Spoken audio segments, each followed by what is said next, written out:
Hello students, आपने question को अच्छे से रीड कर लिया होगा, बट मैं भी आपको क्वेश्चन एक बार फिर से एक्सप्लेन कर देता हूँ। बच्चों, यहाँ हमें चार जो है इक्वल पॉजिटिव चार्जेस दे रखे हैं, स्मॉल मैग्नीट्यूड है इनका कैपिटल Q, और इनको हमने एक स्क्वायर जिसकी साइड है स्मॉल d, उनके चारों कॉर्नर्स पे हमने इन चार्जेस को रख दिया है।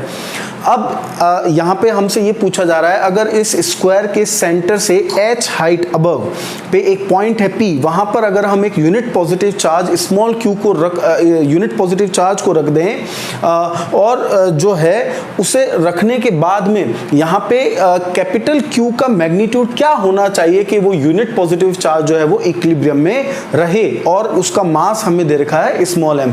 तो आइए हम देखते हैं इस क्वेश्चन का सॉल्यूशन। तो बच्चों जब सबसे पहले जो यहाँ पे सिचुएशन दे रखी है उसे हम जो है उसका एक फिगर बना लेते हैं। यहाँ पे देखिए, तो थोड़ा सा आपको यहाँ पे इसको ध्यान से बनाना पड़ेगा क्योंकि ये थोड़ा सा कॉम्प्लेक्स डायग्राम बन सकता है। देखिए, ये हॉरिजॉन्टल जो है इसको मैंने यहाँ पे ले लिया है बच्चों। यहाँ से h हाइट पर अब मैं एक जो है पॉइंट P ले लेता हूँ। यहाँ पे मुझे स्मॉल q चार्ज को रखना है, ठीक है। और ये यहाँ पर जो है वो चारों चार्जेस जो हैं वो हमने इस कॉर्नर्स पे रख दिए। इसको हम A मान लेते हैं, इस पॉइंट को। ये वाला जो है वो भी फोर्स लगाएगा, तो इसको हम B मान लेते हैं। इस पॉइंट को हम यहाँ C मान लेते हैं। ये वाला चार्ज भी यहाँ पे इसको फोर्स लगेगा, और ये वाला चार्ज भी देखिए आप इसको यहाँ पे फोर्स लगा रहा है। ओके बच्चों, इसको इस तरीके से पूरा इसको मिला लेते हैं, ठीक है ना। ये सेंटर हमने O ले लिया। ओके स्टूडेंट्स, अब आप इसको थोड़ा सा 3D में देखने की कोशिश करें कि ये जो है एक हॉरिजॉन्टल स्क्वायर बन रहा है यहाँ पे ABCD, जिसकी साइड हमें D दे रखी है।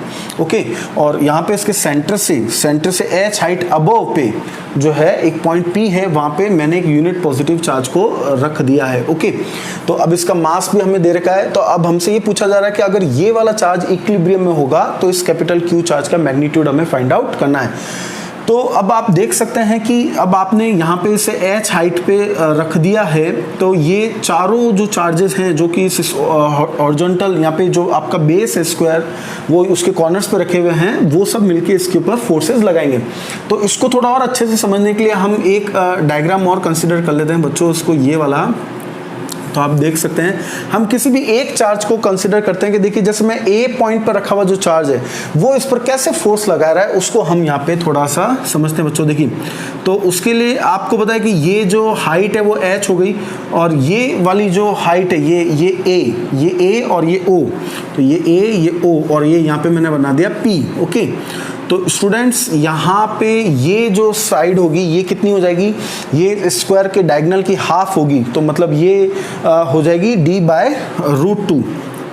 ओके, तो ये हमें क्या मिलेगा यहाँ पे, this will gives us h² plus d/√2 का होल स्क्वायर। ओके, तो यहाँ पे ये जो कैपिटल Q चार्ज है ये इस यूनिट पॉजिटिव चार्ज के ऊपर जो है वो फोर्स लगाएगा इस तरीके से।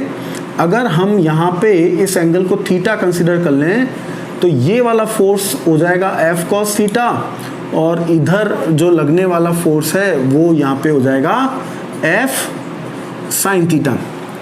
ओके स्टूडेंट्स, तो हम यहाँ पे लिख लेते हैं कि force on unit positive charge due to charge at A पर जो ए पॉइंट पर जो चार्ज रखा हुआ है उसके कारण इस पे कितना फोर्स लगेगा। देखो, सबसे पहले मैं उसी को कैलकुलेट कर रहा हूँ, तो वो हम ऐसे कैलकुलेट करेंगे KQ। अब ये तो यूनिट पॉजिटिव है तो इसका मैग्नीट्यूड तो 1 हो गया, अपॉन में ये जो डिस्टेंस आ रही है यहाँ पे क्या आ रही है, देखिए ये वाली डिस्टेंस आएगी, और इसके स्क्वायर करेंगे तो यहाँ पे हमें मिलेगा h² plus that is d/√2 का स्क्वायर। ओके स्टूडेंट्स, तो ये हमें फोर्स का जो मैग्नीट्यूड जो है वो हमने कैलकुलेट कर लिया। अब बच्चों देखिए यहाँ पे एक कॉन्सेप्ट है, ये जो चारों चार्जेस हैं जो कि यहाँ पे रखे हुए हैं, ये सब इस पे इस प्रकार से फोर्स लगाएंगे। तो आप अब ध्यान से देखिए, जो सबके यहाँ पे जो फोर्सेस के एक तो वर्टिकल कंपोनेंट्स आ रहे हैं एफ कॉस थीटा और यहाँ पे हॉरिजॉन्टल कंपोनेंट्स आ रहे हैं एफ साइन थीटा। तो ये सबके फोर्सेस के जो एफ साइन थीटा जो हॉरिजॉन्टल कंपोनेंट्स होंगे वो सब जो है इक्वल एंड ऑपोजिट होने के कारण क्या हो जाएंगे, कैंसिल हो जाएंगे, और सबके जो वर्टिकल डायरेक्शन के कंपोनेंट्स है एफ कॉस थीटा वो सब ऐड हो जाएंगे। मतलब ये जो यूनिट पॉजिटिव चार्ज है इसके ऊपर जो वर्टिकल डायरेक्शन में लगने वाला नेट फोर्स हो जाएगा वो हो जाएगा 4f cos ऑफ थीटा। ठीक है, तो अब हम आगे बढ़ते हैं और उसके लिए मैं इस डायग्राम को यहाँ पे रफ कर देता हूँ, मिटा देता हूँ।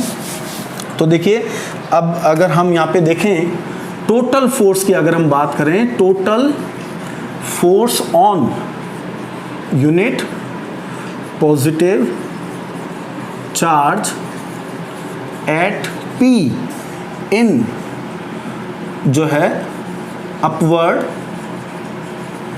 डायरेक्शन। तो चूंकि ये वर्टिकल डायरेक्शन में फोर्स लग रहा है इसको, इसलिए हम इसको F भी लिख लेते हैं। तो ये हो जाएगा 4f cos ऑफ थीटा। अगर इसकी F की वैल्यू अगर आप यहाँ पे देखें, F की वैल्यू आप कैलकुलेट कर चुके हैं KQ upon h square plus, अब आप इसको लिख लीजिए d स्क्वायर बाय 2। ओके, इस प्रकार से यहाँ पे आपको cos थीटा की वैल्यू चाहिए, तो cos थीटा की वैल्यू बहुत आसानी से हमें यहाँ मिल जाएगी। देखिए बेस अपॉन हाइपो, तो ये यहाँ पे आ जाएगा root of h square plus D square by 2।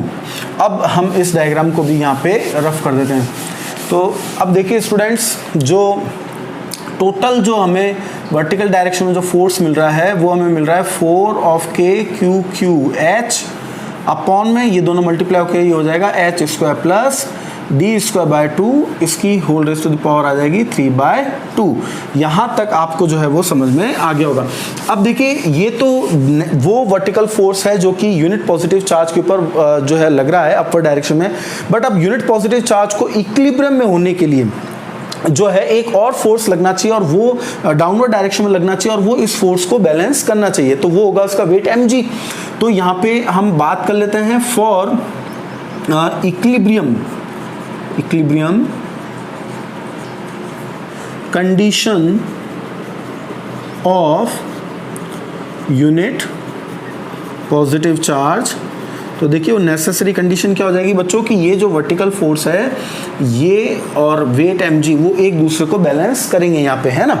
तो हम उसकी जो इक्वेशन यहाँ पे बना लेते हैं कि 4KQH upon h square plus D square by 2 whole raise की पावर 3/2 वो यहाँ पे किसके बराबर हो जाएगा, mg के बराबर हो जाएगा। तो अब आप आसानी से q की वैल्यू यहाँ पे कैलकुलेट कर सकते हैं, मल्टीप्लाई कर लीजिए mg into h square plus D square by 2 whole raise की पावर 3/2 अपॉन ऑफ 4k और यहाँ पे आ जाएगा h।